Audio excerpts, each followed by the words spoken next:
everyone, and welcome tonight. I am Paige Farrington. I'm Ashlyn Prendergast. And we are the co-founders of Love Ignites Peace, and this is our podcast, Love Ignites Peace Book Club Chat. It's actually bathtub chats.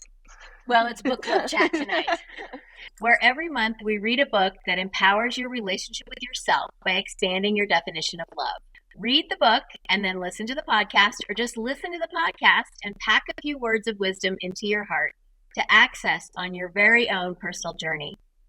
For those that have been listening for a while, welcome. And for our first-time listeners, we are so glad to have you join us. Welcome, everyone, and thank you for saying yes to this journey of self-discovery. Tonight we have with us Teresa Hernandez, a longtime spiritual coach and entrepreneur. Noelle Dunker, another spiritual guru and elementary school teacher of 28 years. Jenna Principe, a seeker of wisdom and a full-time marketing expert. And Ashlyn Prendergast, a very wise woman still in her 20s, my daughter and an entrepreneur and public speaker. And lastly, myself, Paige Farrington, an author, a public speaker, and a never-ending student of self-discovery. So ladies, what has been going on? What have we missed over the last couple months? Give us any updates. Jenna, you have kind of a big one. Yeah, so I've been MIA over the past couple of book clubs. I had a really busy but amazing summer. I got engaged, first of all. I had a birthday and 2 big trips, which Ashlyn joined me on one of them. So it was a really, really fantastic summer. And as I was prepping for this book club right before, I was thinking about anything I would want to share at the top of the book club, because I feel like I always have so many things that happen to me, and then book club comes and crickets. I can't think of anything.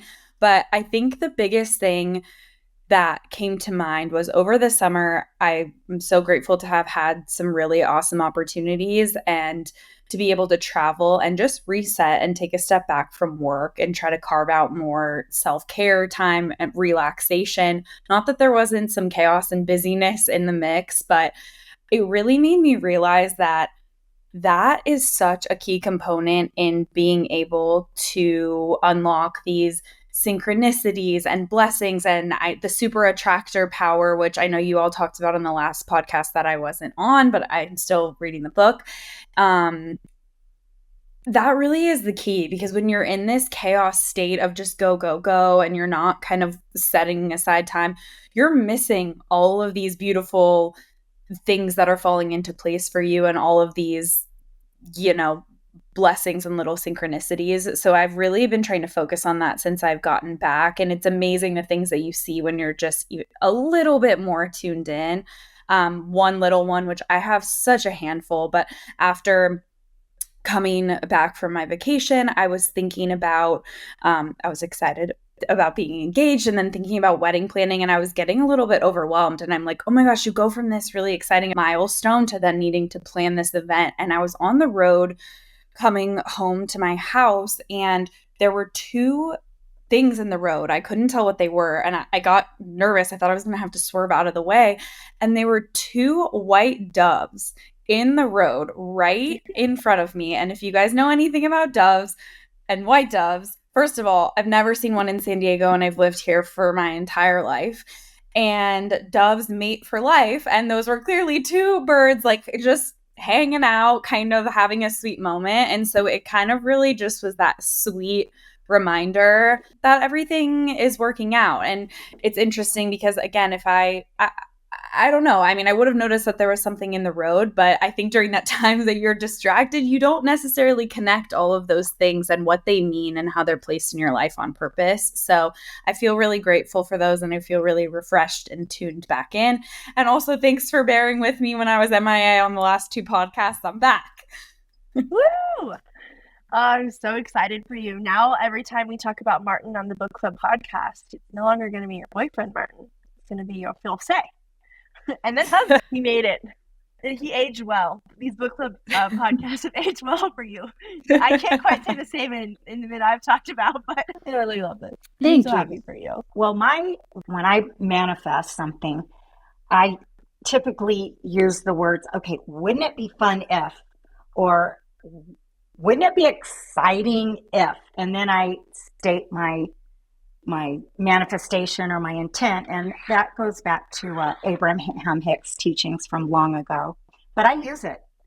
So this last month for sure, maybe 5 weeks, I set a daily intent. Like, wouldn't it be fun to have new energy in meditation in the group that I facilitate here at the house? And last week we had 3 new people. We've had 2 different people. We're having guest speakers come in that aren't, it's just really exciting, the new energy coming into our meditation group in such a short time. So I think that's pretty cool. I love that. That's what's happening. Very cool. Yeah. You are a master manifester, Teresa. Anyone that knows you knows that get out of the way. If Teresa wants it to happen, it will happen. But Paige, like when people come to me for counseling, so to speak, and they, want a new job, or I'm thinking about this or this, my first thing back is, do you really want it? If you really want that job, or you really want that car, or you really want it, that's 90% of it. Do you really want it? Because if you do, you'll get it. That's all. It's not that hard. You have to really, truly, deeply, intentfully want it. Sometimes we say things we want, but we don't really. We're a little afraid of what that outcome will look like. Yeah. So. Yeah, what does it really mean if you get it? Yeah. What does it really look like if I break up with my boyfriend? What does it really look like if, gosh, I want to be married, or whatever it is? Like, you sure you want that job? Because you're going to be with all those people. Do you really want it? Yeah. That's a great point. Do you have any updates, Mama? I don't really have any updates. If you're ready, I'm ready to get started on the book summary. Do you have any updates? I do. Thank you for asking. Okay. I just was going to tag a bit off of Jenna and I's travels. We had such an amazing time. And one takeaway that I had from those travels was the importance of creating space. Without creating space, it's really hard to reflect sometimes as deeply as you should, or feel the areas that could use a little extra love. So I was able to do some reflecting that I didn't really even know I needed to reflect on. And then on top of that, I had a realization that I'm just going to put out there to anyone listening to see how this feels to you. How often in your day do you do something that you want to do, not just because you have to do it? I realize that so much of our days are filled with things that we should do and we have to do and we need to do, that it even sometimes makes the things that are fun a have to. Like, oh, I have to go to dinner with this friend. Oh, I have to, make this phone call. And when I was traveling, I really gave myself the space to do what I wanted to do and not what I had to do. I read 2 books. Jenna and I played cards. We hiked. We walked. We had a great time. What I'm challenging is there a way to bring a want to in every day of your life. Well, wise words this evening from all of you. And I appreciate all of those sentiments so much. There is something to learn from each and every one of you. So thank you for sharing your wisdom with me and with everyone on this podcast. And with that, let's get started. Our book this month is The 5 Love Languages by Gary Chapman. And many people have heard of this book. Ashlyn, would you like to read the summary of the book? Sure. So, in the #1 New York Times international bestseller, The 5 Love Languages, you'll discover the secret that has transformed millions of relationships worldwide. Whether your relationship is flourishing or failing, Dr. Gary Chapman's proven approach to showing and receiving love will help you experience deeper and richer levels of intimacy with your partner. And honestly, for the intent of this conversation and beyond, it's any close relationship. The wisdom contained in this small but mighty book helps you understand the emotional needs that Dr. Chapman calls our love languages. This book is as practical as it is insightful.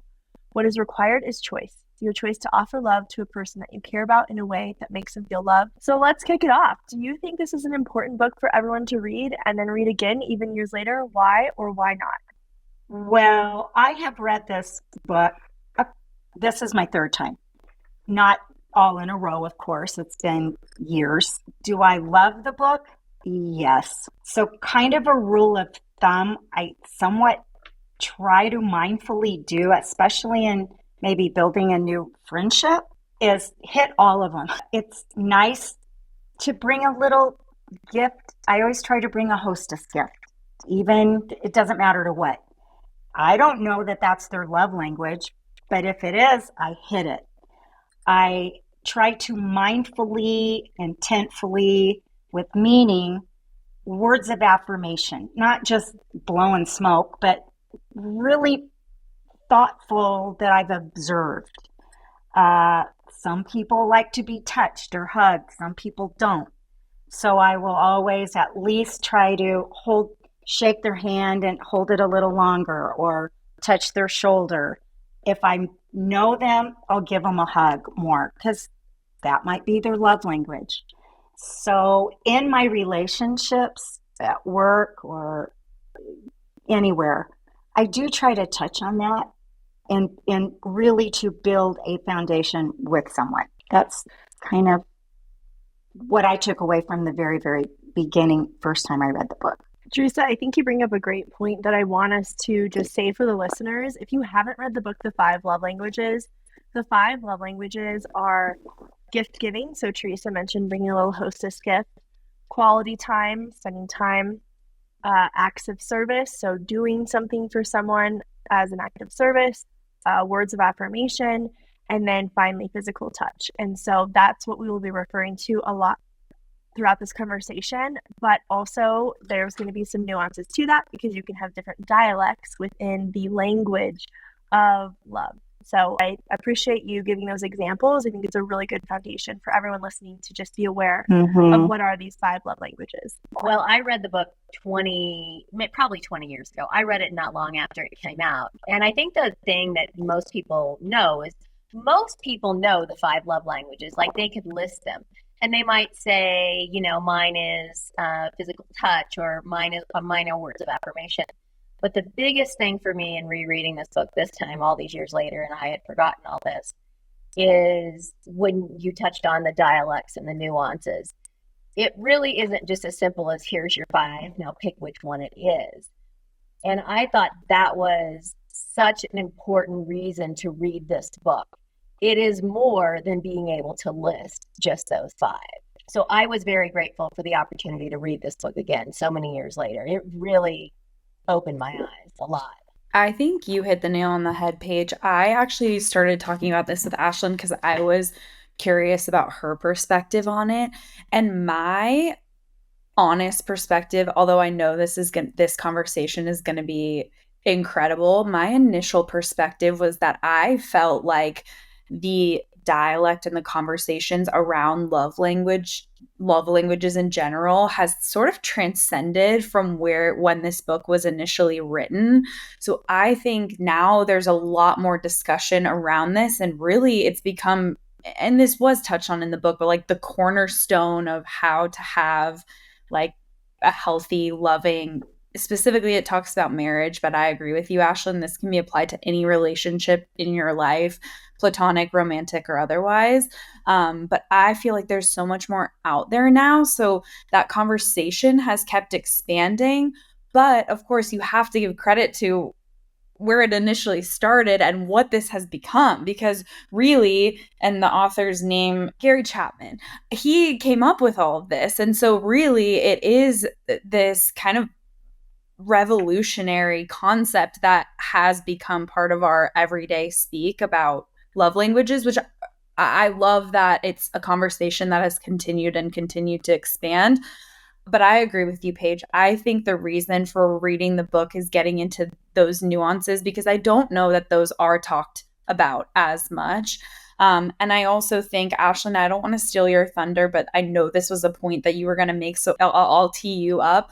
This idea of love being a choice and the evolution from that falling in love kind of tingly feeling that you get that has a lot to do with hormones, pheromones, all those things, to really how you love someone, and love as an action, which is very Love Ignites Peace coded, and how you do that. Because I think sometimes showing love, a big thing that the book touched on was, oh, well, this doesn't come naturally to me. What if it doesn't come naturally to me? And it's like, well, if you love someone, you learn to do that, and you do that because it matters to them. And I think that that's a really good point. I think sometimes a lot of these things don't necessarily come naturally to people, and that's how you show your care and love and appreciation for those you love. I love the tee up, because I so far have loved what everyone has had to say, completely agree. I think things have evolved. I do think it is important to go back to the root of what was intended. But my favorite part of this book, and what I think people would get out of it so deeply, that you might know the 5 love languages, but have you ever considered love as a choice? And that's what I found so profound in this book, is he touched on over and over again. It might not be your love language. It might not be natural to you to give love in that way. You might not know how. But if you do love someone and you want to fill their love bucket, because I thought that was a good way to look at it too, right? He talks about, we have a love bucket, or we have a love meter, and a love tank. A love tank, thank you. And where, how full or depleted is the tank? And the reality is that you can be doing something that might fill your tank, but that is not filling the other person's tank. And so if you love them, it is a choice to love them in a way that they need to be loved and need their tank filled. And if you choose that, then so many things can open up for you. It can make them feel loved, and in turn, it affects your relationship together. They will most likely then be open to reciprocating the love, because someone that's not feeling loved is not often going to be giving the love as much. So what I'm trying to say is I just totally agree. And I also just want to nail that point home, that was my favorite part of the book. I think this is so important. And I think these 5 love languages, I think looking at love as a choice is truly game changing in every single relationship. Like, I think that this is one of the most groundbreaking books that was ever written. Truly. Wow. Kind of tagging on what you're saying, Ashlyn, I found it interesting. I believe it was 100% of every example that Gary Chapman gave in the book with his clients. When he took them back to the beginning in the counseling, they all were doing everything pretty correctly to fill the tanks of their spouses. But over time, it dwindled or it stopped. That's what in therapy, or whatever you want to call it, that he was a therapist with them. But in that dating beginning, early phases into newly wedded marriage, they were continuing to almost date, making the time, having the conversations, bringing the gifts to each other. And then over time, it dwindles. Now they're stagnant. Now they become resentful, and years go by and they are empty. It's also that, like, you wake up 30 years later and you don't know your spouse energy too.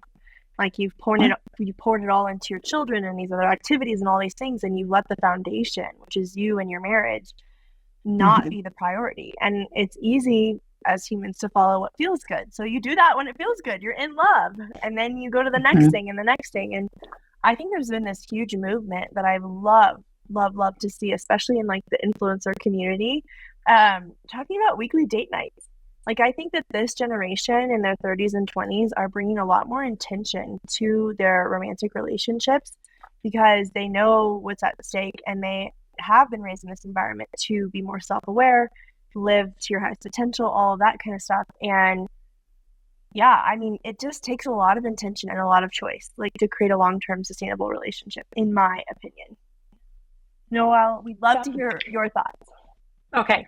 Well, I am different than all of you. I actually do not like it anymore. I loved it when I read it in the beginning. I loved it when I read it the second time. This time, to me, it feels like it's low consciousness. It's very shallow. Like, there's so much depth to relationships, and there's so much depth to individuals, that it feels like you are putting your you're relying on someone else to fill your love bucket all the time, and really it all happens, it's all you. And they're just mirroring back to you. If you feel like you're loved, they're mirroring back to you what you already feel for yourself. And if you're not feeling loved, they're mirroring back to you how you feel about yourself. So to me, it feels, and I actually listened to it this time, and part of me wished I didn't, because he sounds, in all of his examples, he's the one that reads it.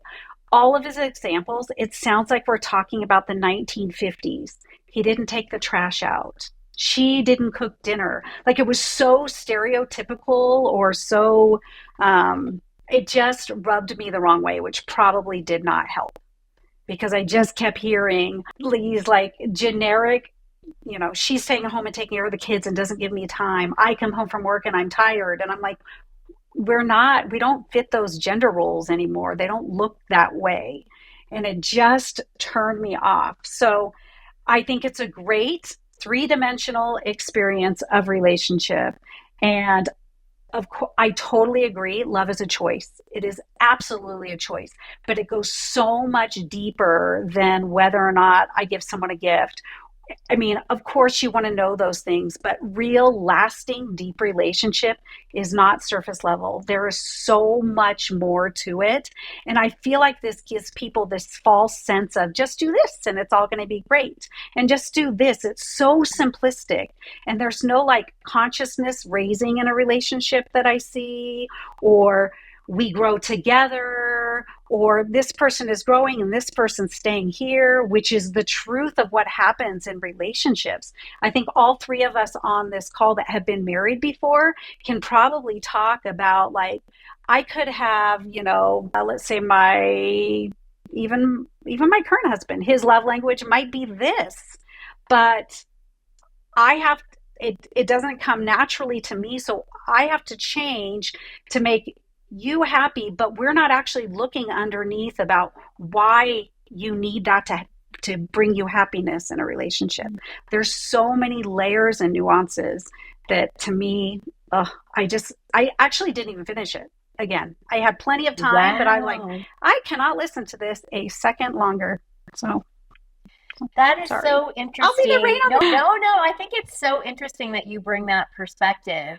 Ashlyn and I have had discussions about my marriage to her dad, and if we would have done this and if we would have done that. And I actually offer a fair amount of resistance to that. But I think the bigger point with this is the simplicity in the message that everyone matters and everyone is valuable and everyone does have emotional needs. It doesn't mean you're not responsible for your own emotional needs, but it sure is nice when other people show you in a way that says, I value you as a human being, you matter to me, and I want to speak a language that shows you that I care deeply about you. Right. So that would be my 2 cents as a kind of a rebuttal. Right. And I completely agree with that. And I think we can probably all look back on past relationships, whether you're married or not, and think about, I could have handled that a little differently. I could have shown that.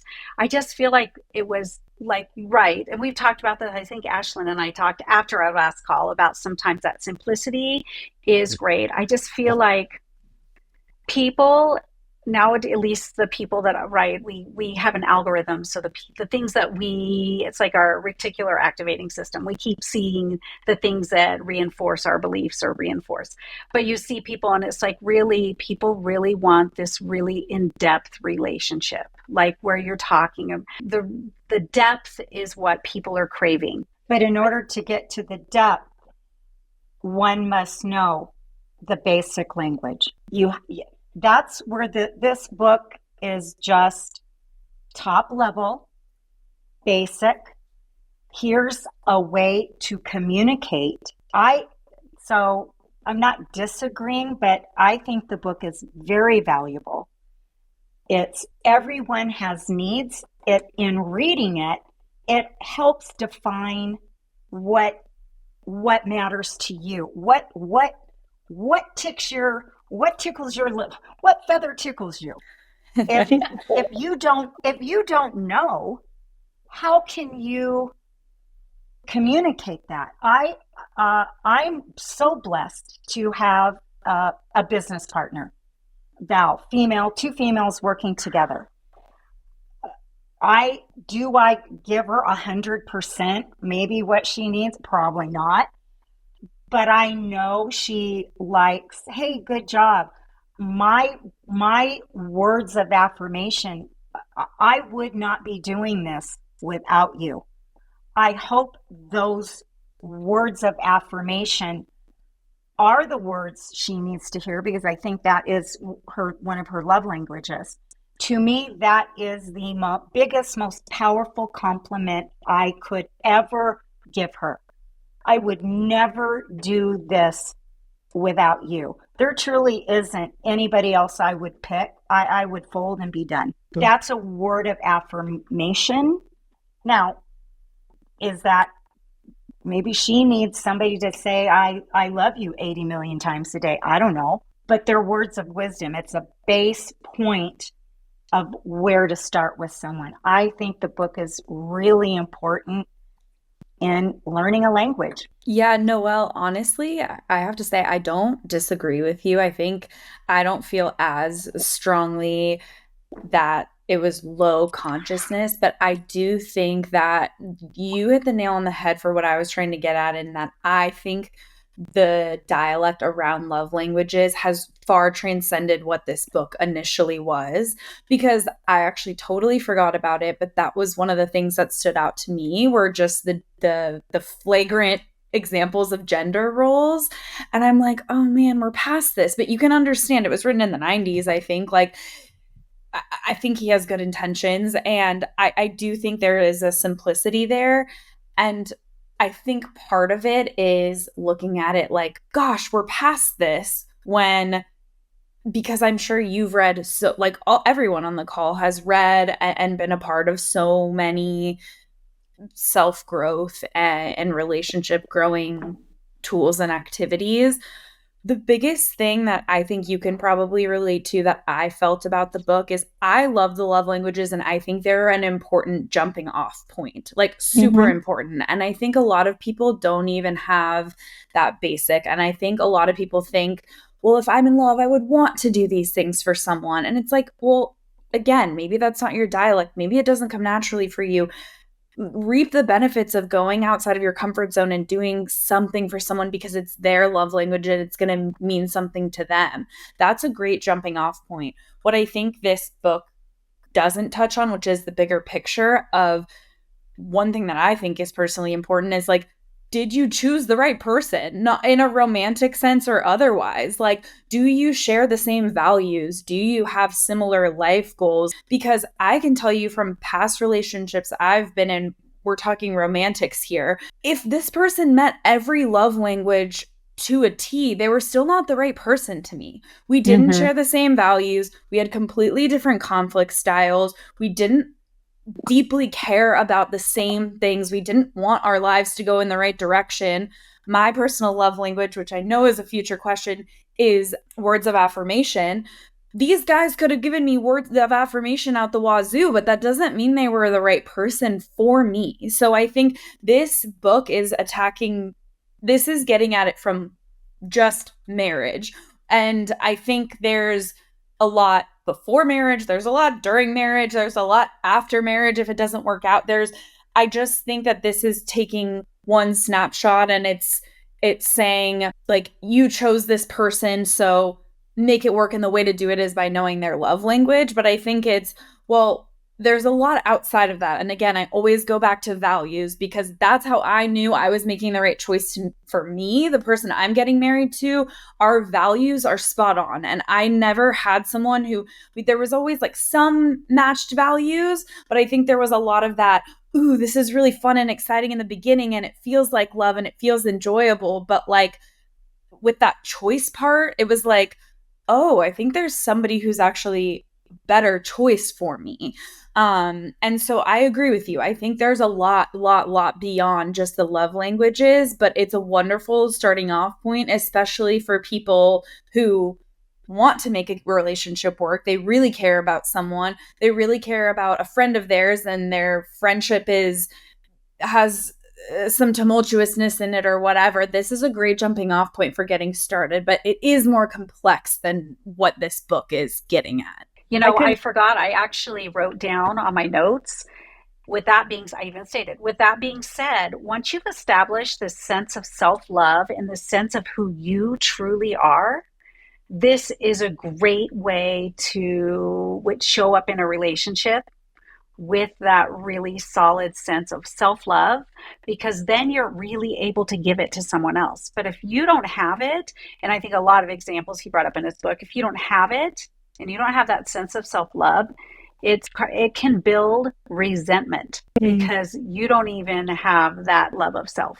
So that statement that's a given. We've stated that tens of times in every discussion.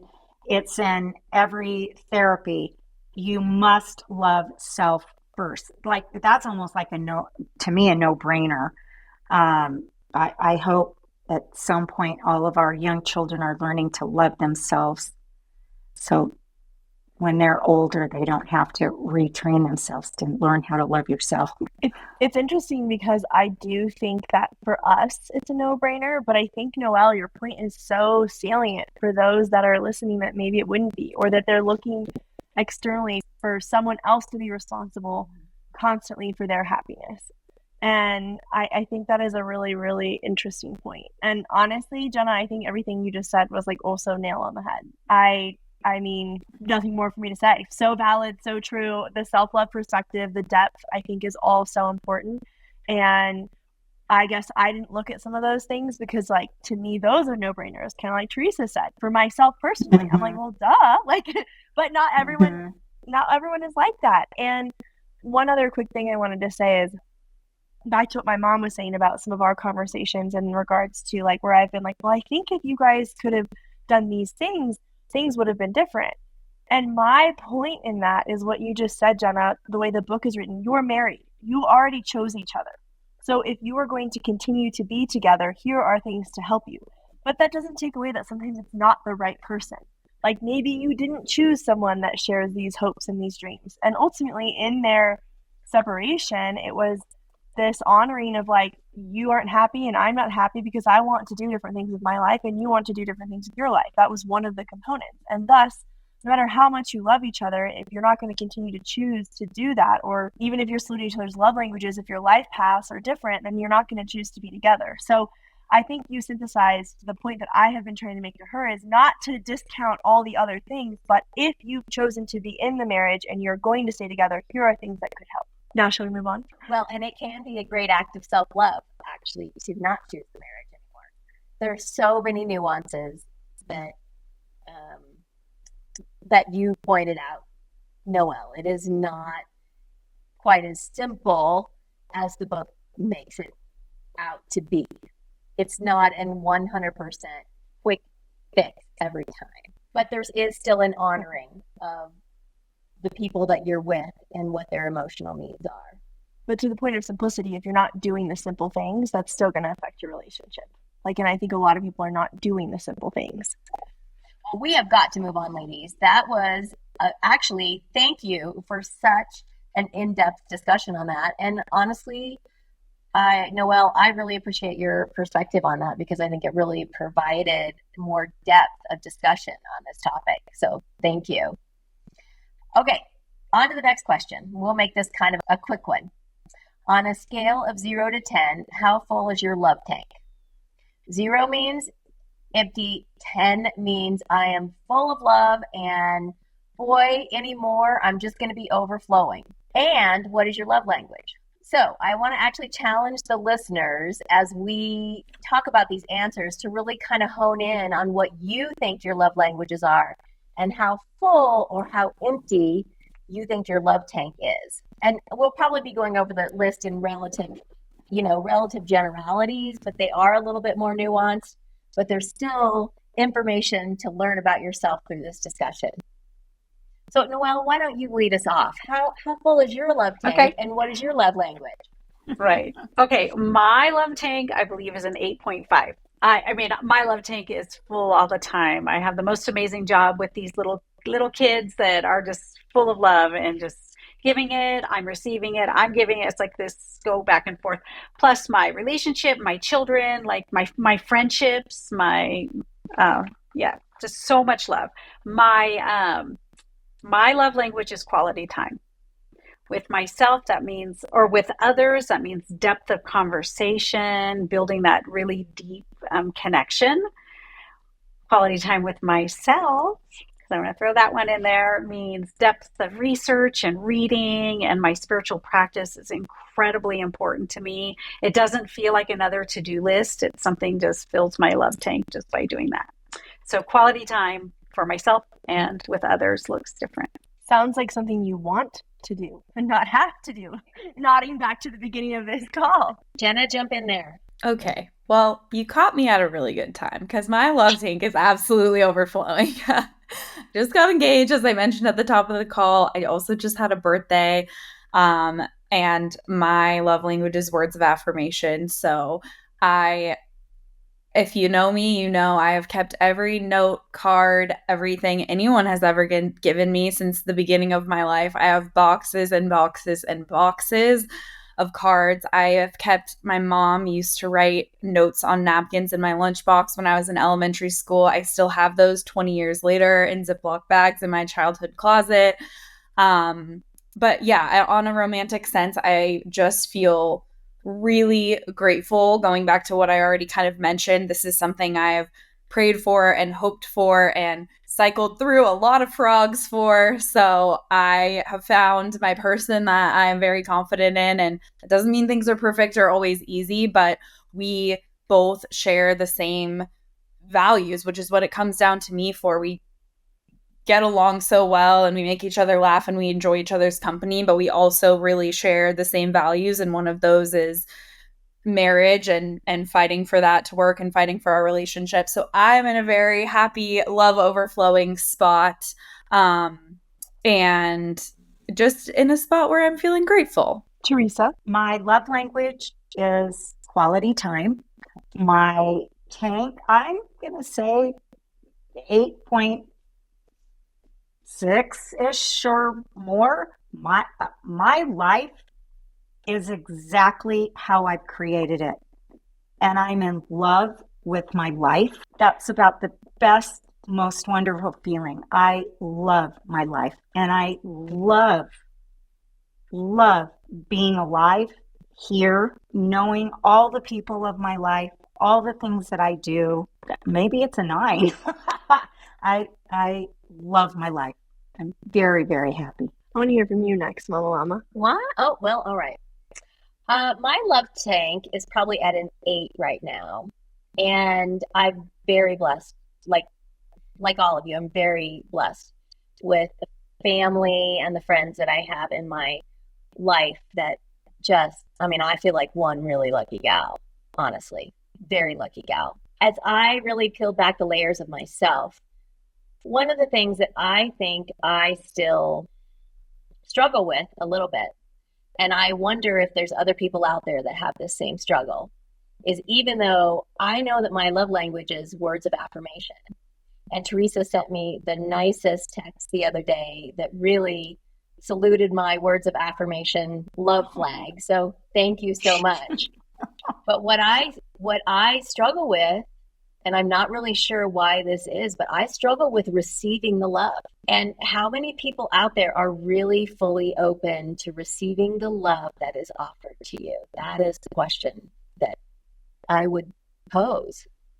It's a good question. Someone can show up with your love language, but if you can't receive it, then it doesn't Right. Yeah. doesn't hit that deep. Interesting. Well, I look forward to exploring that. I'm still trying to explore it within myself so that I can be fully open to receiving the huge amounts of love out there. Is it that by chance you've had a time in which you didn't have them or words have been hurtful, so you have rejected the words? in general, all words? Yes, I do think there has been a time in my life where I love words that were supposed to be loving were really used as weapons. And so there was a part of me that just really put a shield up. Right. Yeah. That'll be $150 for this. So my love tank, it's so funny. So I had texted my mom when I was reading this book, and I was like, I really want to ask this question on book club.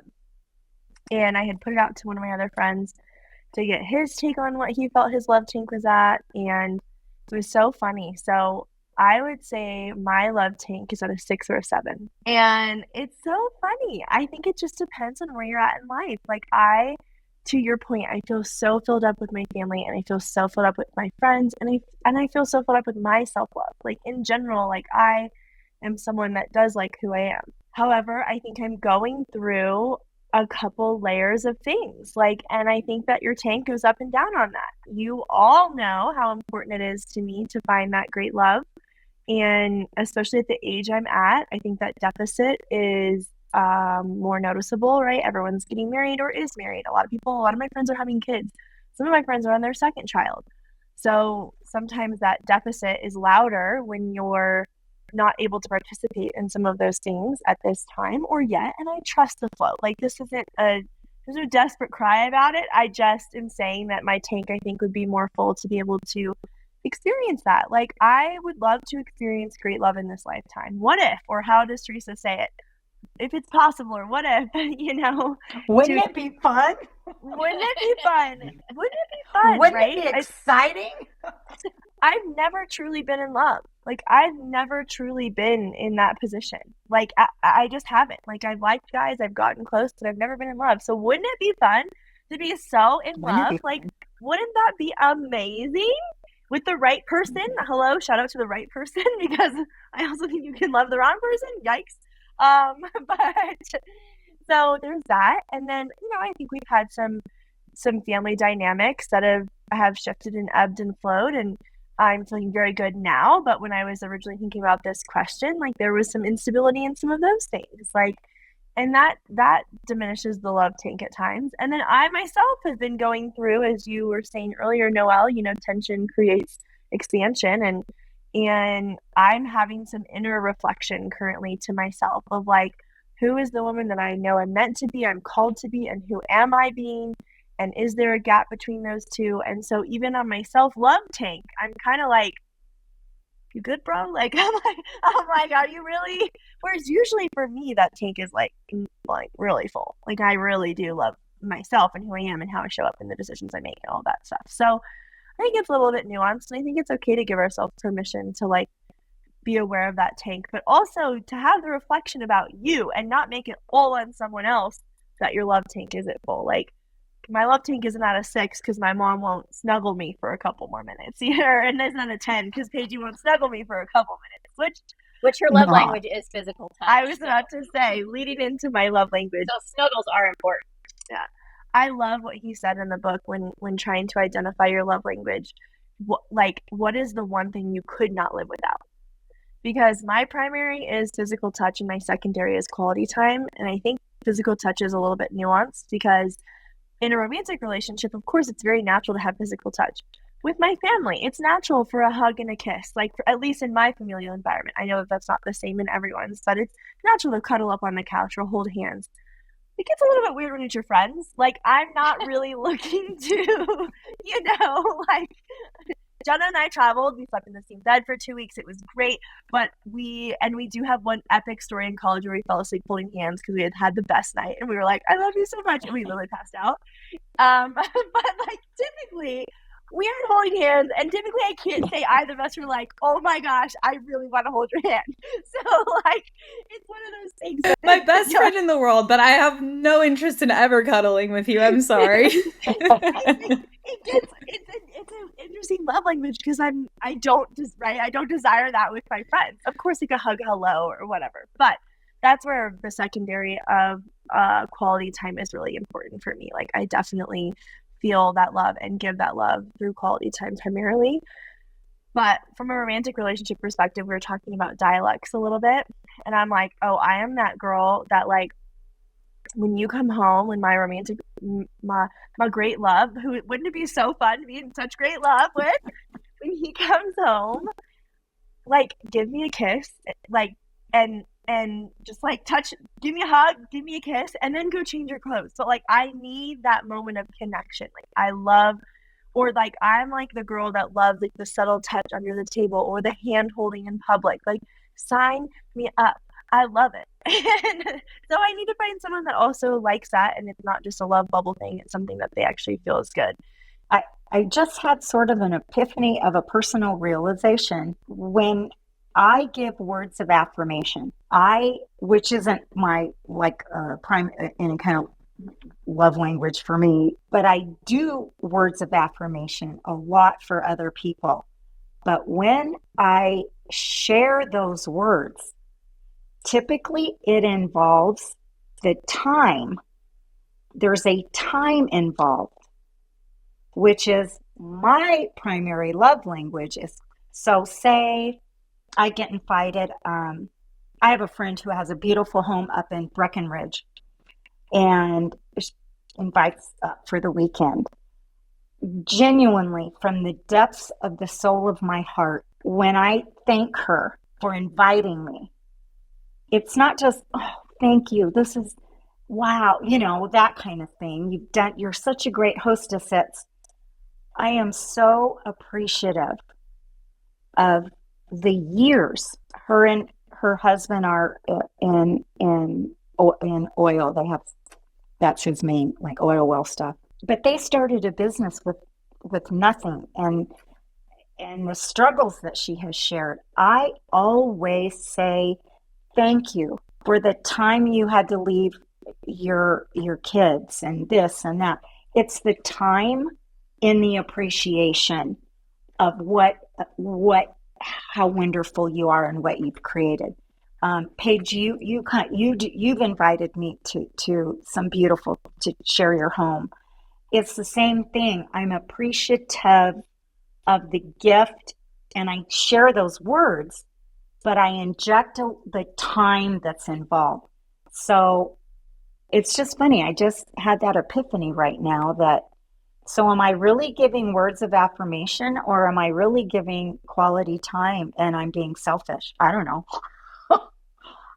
But I know I inject quality time in my words of affirmation. It doesn't mean you're being selfish. You just maybe now have an awareness that their dialect might be different about what they want to hear.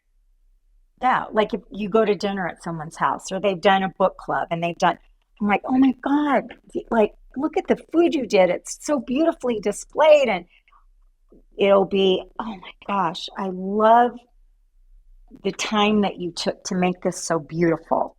I don't know. It's just funny. There's two levels of equal things that I inject. It's just something I just now, ding dong. I kind of tagging off of that a little bit, like combining some of the aspects together. Like, I think the nuance of spending quality time, but also that physical touch that goes with quality time when you're with, like, that just makes your physical touch, if that's your love language, the quality time just makes that even deeper. And if quality time is your love language, but you're holding hands, that just deepens that.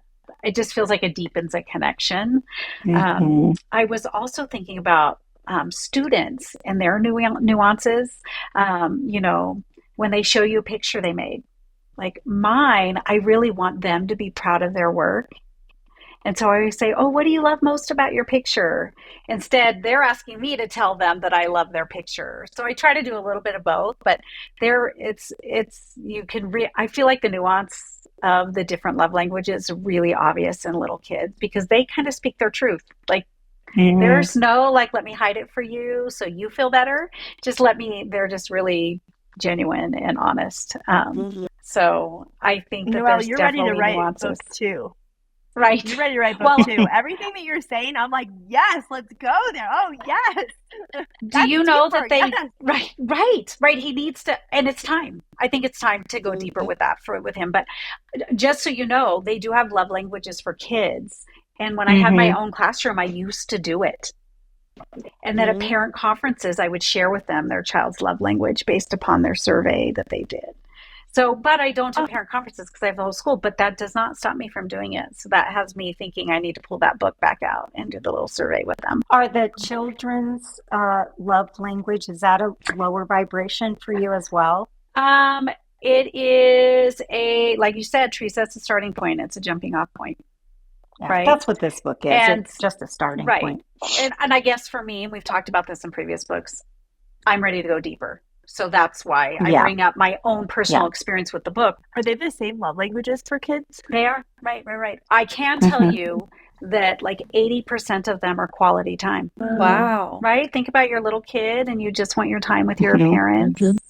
It makes sense. So that's why you read stories. They want you to read over and over again. They want to be next to you. Yeah. Right. Yeah. I heard their picture. They want to be seen.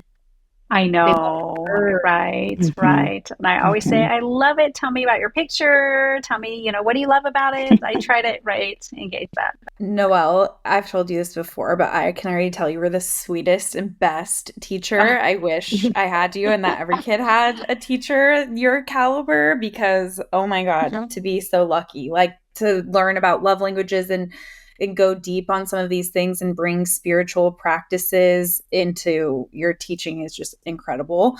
I have so much to say on the dialects and all of the things. And I also had a different epiphany about myself, Teresa, which is, so page mine is words of affirmation as well. And I noticed that certain words, like it really is the dialect. Like, for example, Martin could tell me like, I love you 1,000 times, but to me, that just sounds like something you're casually saying. Like, I love when people really tell me what I mean to them. Or if I did something, they show their appreciation in a deep way. That's not just like, thank you, but like, what did this mean to you? What do I mean to you? Like, what do I bring into your life? And by the same token, because words of affirmation is my number one love language, it's also the way you can hurt me the most. So I think withholding words and not giving me compliments or not recognizing me with your words or not giving those words of appreciation are actually also the ways that cut me most. And I'm thinking about a particular relationship in my life that's not romantic by any means, but it's someone who we just don't really get along and we're kind of like oil and water. And something just really hit me that I think it is really like the lack of words that this person directs towards me that really hurt me and cut deep, because for me, that's my love language. So you like trying to converse with me or invest in me or like compliment me means a lot to me. And when you don't do that, it feels like that intentional, like it cuts deep. So I think that really was an epiphany that I just had. And then the other thing I wanted to add that we haven't touched on yet is that the way you receive love the best is also not always the way you give love. So for me, my primary way of showing love, especially in a romantic sense, is, or a major one of mine, is gift giving. And it was really interesting because Martin and I had a conversation about this specifically, and he brought up a point where he was like, I think my number one way to receive, or a big way for me to receive love, is gift giving. And I was like, oh, this works. Like he and I already knew that about him, but it was interesting because he brought up that he was like, the thing about gifts though is I don't care how much it costs. I just like when someone thinks about something that reminds them of me and gives it to me. And that's exactly what was said in the book, that people whose primary love language is gift giving, it's never really about like what it is or how much it costs, but it's the thought behind it, which makes gift giving really fun for me because like when I spoil the crap out of Martin on Christmas. Like I find his favorite like power tools and little thingies, and it's just fun for me because I know what that means.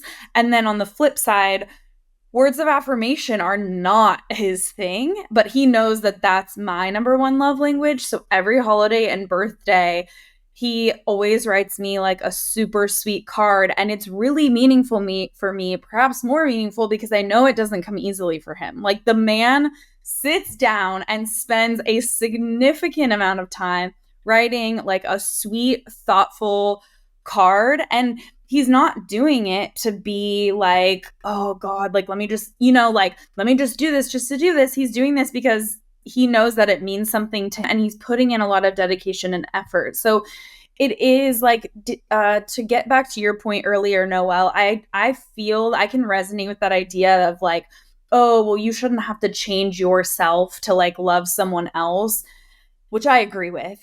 But also on the flip side of that, I don't necessarily expect Martin to change himself and be like giving me words of affirmation all day, every day. But he knows in those key ways that are super important to me, he can fulfill that. And fulfilling that is, it doesn't take much, I guess. And it means even more when it's not that person's primary love language, because it's like, oh, you're going out of your way to do this just for me. Well, that's exactly what he says to every couple all through the book. Those exact words. Exactly. I feel that with Paigey Poo. She makes an effort to cuddle me and snuggle me and hold my hand. She doesn't love holding hands, but she does it. But she knows I love it. And I always appreciate it. That there's that reciprocal energy, though, where it's like your mom's not holding your hand all day, every day, because then at a point you're pushing her boundary to something that's not natural or comfortable for her. But she's pushing herself in those small ways, like, you know what, I can wrap my arm around Ashlyn, or we can cuddle right now. But she doesn't then need to do that all day, every day. You need to respect what, and you do, like, respect what each other's ebb and flow is. We talked about that yesterday. It's like, we've even got to the point where I'll be like, can I hold your hand? And I'll know, like, okay, can we hold hands until we get to this point? Or like, because I recognize that just because I like to hold hands doesn't mean that it then she is now not engaged to hold a hand for 30 minutes. Like, that's unfair. That's not, can I get my hand holding fill up in a solid 20-second hand hold? And then she'll say, okay, I'm done. I'll say, okay, sounds good. Like, you know what I mean? And we've just found what works for us. I think yesterday we were out for a walk and we held hands all the way to the telephone. About 100 yards. But anyway, I do want to say a shout out to Jenna. I really do think you made a very good point. And I think it goes beyond just words of affirmation. There is harm that gets done in a relationship too, when you're and you use words of affirmation. But when people, like, if that is your primary love language, those words are really withheld and not offered. That is hard for a person. And I think it goes for any love language, quality time or physical touch or gift giving. If those love languages are withheld, even if it's not intentional, it hurts more. It hurts more. Yeah, 100%. 100%. Well, we have got to move on, ladies. We have had an incredible discussion. So I'm going to ask one more question. I'm going to ask two more questions. But one is, how do we rate the book? But we'll ask that in just a second. But the next question is, if you could impart one bit of wisdom from this book to our listeners to use in their daily lives, what would that wisdom be? Shleni Muff. Choose to love. Make the choice and show up to love those around you in the way that they will feel it most. Make the choice to love. Retweet. Love is an action. If you need more help on that, Udafar, look up Love Ignites Peace. Amen, JP. And I was going to say, love is a choice. Love yourself. And then you find the love that fills you up because the two of you have made that agreement to choose love between you. My words of wisdom takeaway from the book: love is a journey.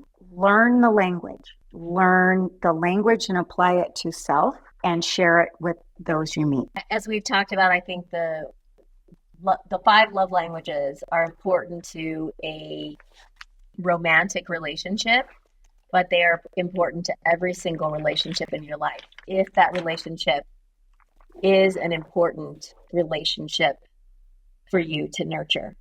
One of the questions that we didn't get to tonight was, if there is a time you would have or should have applied this knowledge to create a different experience, share that. And really, I guess that's my word of wisdom when we talk about share it with everyone that's important to you.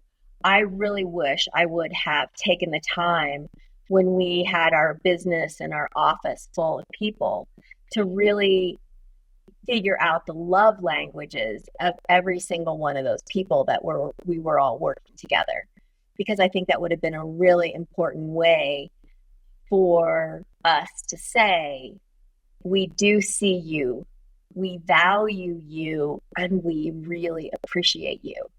And for some people, hearing those words wouldn't be their love language. That wouldn't really actually show them that. So I totally agree. Now let's go on to our last question, which is, would you recommend this book? And on a scale of 1 to 5, how do you rate this book?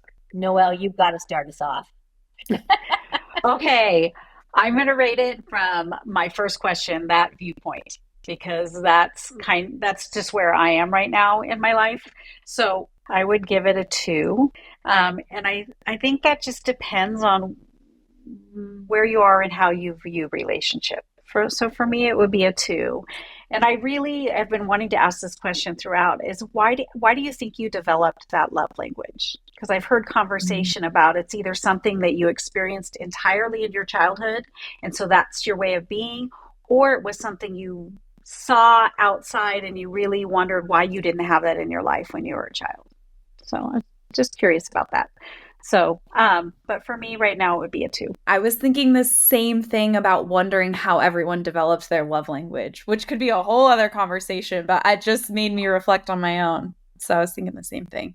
I am going to say, well, first of all, Noelle, I really want to say I totally respect and appreciate everything you said. That is the point of a book club. Share what you like, share what you don't like. Sometimes I feel like I'm the person who's like being super critical, and I'm like, I don't want to offend anyone. And it's like, we're all just here having a unique experience, and things are going to resonate or not resonate, depend on where we're at. And I agree. I think we can evolve way past where the book is for what it is in an isolated time period and what it's created. I'm going to give it a 4. I think it is a jumping off point, and I think one that a lot of people are lacking. So if you're at the beginning of your spiritual journey, or if you've heard about love languages and are not at the beginning of your spiritual journey, give it a read with just the idea that you can take a couple good nuggets of wisdom and maybe learn what your love language is if you don't already know it. And if you do already know it, learn about some more dialects that are going to either be good for you or for your partner if you feel like you haven't completely tapped into that.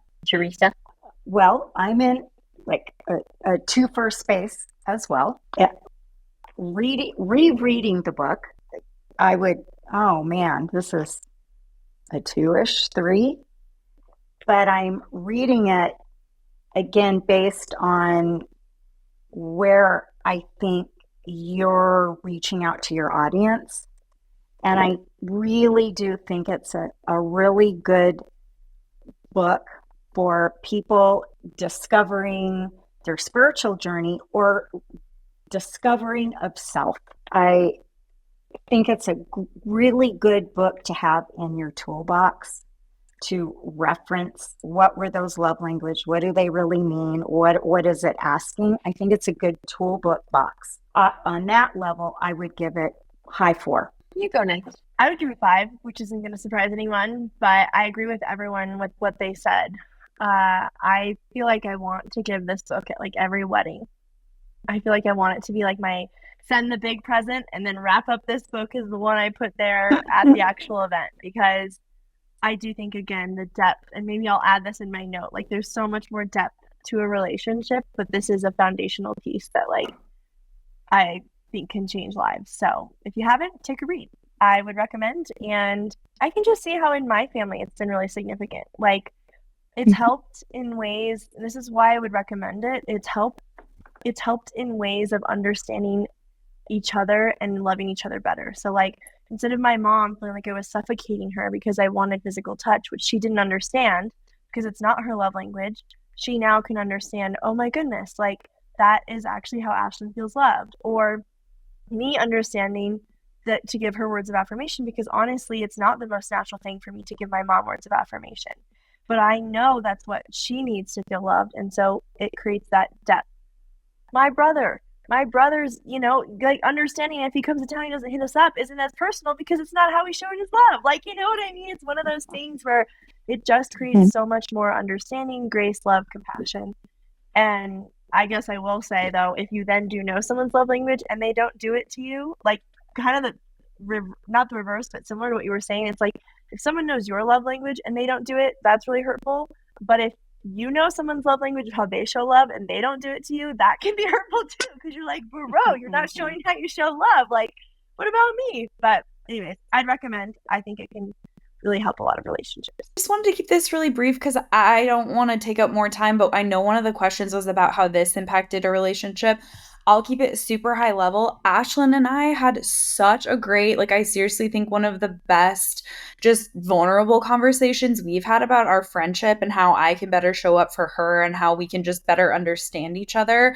And seriously, I think it was life-changing knowing the reminder of that quality time is your number one love language. So if I think I'm giving you love and attention in ways, but then when we don't get to see each other for a long time, that makes you feel depleted and it makes you feel like I don't care. And we had such a good conversation. I told my mom about it. It was great. And we walked away from that conversation understanding each other so much better. And we've been friends for over a decade down and many more decades to come. But it was such a great conversation. And I feel like I know how to better show up for you, and I think you know how to better show up for me. And I really recommend having that conversation in your deep friendships too. Amen, sister. Yeah.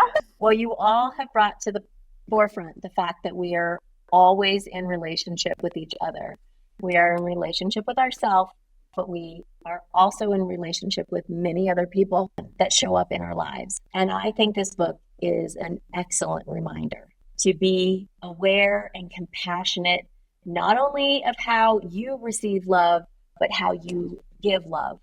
And I have been very fortunate to have Ashlyn as a daughter because Ashlyn is a big time lover. And she really is. I mean, she loves everybody. She wants everybody to feel loved. And I look at that as even a role model in my life. So thank you. So I'm actually going to give this book a 5. I think it needs to be read, consumed, and digested. Even if there's some, cultural things that aren't what they used to be, the basic points and the basic foundation that Teresa's referred to multiple times are there for all of us to build more loving relationships in our lives. And isn't the world a better place when we build more loving relationships, whether it's with our students, with our spouses, with our business partners, with our family, with the people we meet? The world is a better place if we're offering people a language that makes them feel seen, valued, appreciated, loved, that they matter as a human being. Amen. So the book that we're going to be reading for October is called The Silent Female Scream by Roshki Hasseldine. And I don't think this is one that any of us have read. So many of these books that, so I was really trying to pick one that none of us have read. And as women, I think we will have a very interesting discussion on this. The picture is scarier than what it is. Okay. It's October though, JP. Halloween time. It's horror, but not in the way you think. No, I don't know if I read it. I've read it. Oh, okay. Well, it's thousands of years of horror for women, but the point is, how do we not be victimized by that, and how do we just show up in a way that is empowering to our emotional needs? Which I think it's a fantastic book to follow what we've just read, because again, we're going to be talking about emotional needs, only from a different perspective. Well, if nothing else, I think the title is perfect for October. Oh, yes. Yeah, woo! Yeah, for sure. Well, let's close out here with our parting quote, which comes from page 33, which is, "Our most basic emotional need is not to fall in love, but to be genuinely loved by another. To know that grows out of reason and choice, not instinct." I'm going to read that again. Our most basic emotional need is not to fall in love, but to be genuinely loved by another. To know that grows out of reason and choice, not instinct. On that note, listeners, we love you all, even though that we have not met you personally. We still offer love to you in a way that says you are a valuable human being and you matter. And we are so happy to have you as listeners to this podcast. And everyone on this podcast knows that I love them.